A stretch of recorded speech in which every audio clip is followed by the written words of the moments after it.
लेकिन अब हमारी संप्रदाय में ऐसे कुछ और अद्भुत लोग प्रकट होते चले जा रहे हैं। एक नया बालक पैदा हुआ है वृंदावन में, तोताद्री स्वामी जी से जो है शंख चक्र देने का प्रमाण पत्र ले आया, जिसके पिता ने कभी रामानुज संप्रदाय को और सिद्धांत को नहीं जाना और समझा, जिसके बच्चे को एबीसीडी नहीं आती रामानुज संप्रदाय की, वो जो लड़का है वो पत्र लिखवा लाया तोताद्री स्वामी जी से और माइक पे कहता है कि मेरे 7 लाख फॉलोअर मेरे दीक्षा लेने को, 7.5 लाख लोग मुझसे दीक्षा लेने के लिए तैयार हैं।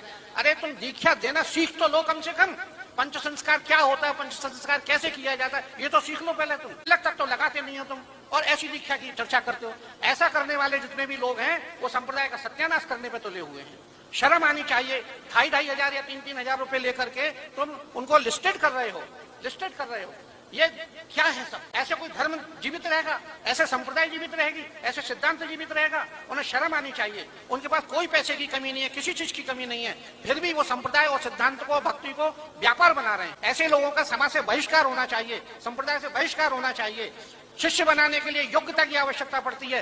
गुरु लोग कई वर्षों तक अपने शिष्यों की तपस्या लिया करते। रामानुज स्वामी जी का सिद्धांत देख, रामानुज स्वामी जी को देख लो। गोष्ठी स्वामी जी से 17 बार गए, 17 बार उन्होंने 17 उपदेश देकर के लौटा दिया, जाओ पहले ये समझ करके आओ तब मंत्र देंगे। अब वो महाराज कह रहे हैं कि हम तो अभी 25-30 वर्ष का बच्चा नहीं है वगैरह, मैं 7.5 लाख में तुम रजिस्टर्ड हो गए। अरे तो कितने वर्षों में दोगे तुम, कितने जन्मों में इतने लोगों को शिक्षा दोगे? और अशिक्षित जो अपराधी, जो एक और बात समझ लो, शिष्यों का सारा पाप गुरु के ऊपर जाता है, प्रजा का सारा पाप राजा के ऊपर जाता है। शिष्य का किया हुआ पाप तो गुरु को लगता है। अब इतने पाप ले लोगे तो कहाँ जाओगे? तुम तो कुछ करते नहीं हो। मैं तो भागवत करने से फुर्सत है नहीं। तो ऐसी समस्याएं, विडंबनाएं आ रही हैं, इनसे सावधान होना चाहिए। खाली वैभव देख करके, गाड़ी घोड़ा देख करके, मकान बिल्डिंग देख करके गुरु नहीं बनाना चाहिए। गुरु ऐसे नहीं मिलता।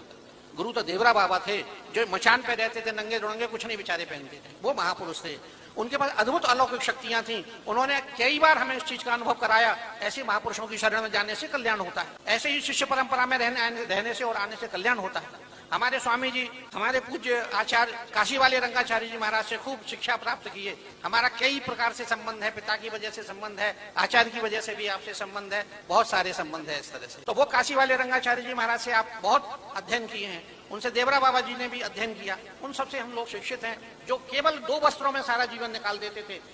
एक वर्ष तक एक अन्न, 1 वर्ष केला खाना है तो केवल केला ही 2 चिन्ह भून करके और त्रिफला डाल करके लेना है। इस वर्ष केवल मठा पीना है, 1 वर्ष केवल दूध पीना है, 1 वर्ष जौ खाना है। इस तरह से जीवन यापन करने वाले महापुरुष जो होते थे वो जीव का कल्याण करते थे, वो जीव का मार्ग प्रशस्त करते थे। आजकल दिन भर एसी में सोने वाले और 10 बजे और 9 बजे उठने वाले क्या किसी का कल्याण करेंगे? हमें सतगुरु को ढूंढना चाहिए और सन्मार्ग पर चलने का प्रयत्न करना चाहिए, तभी हमारा कल्याण होगा।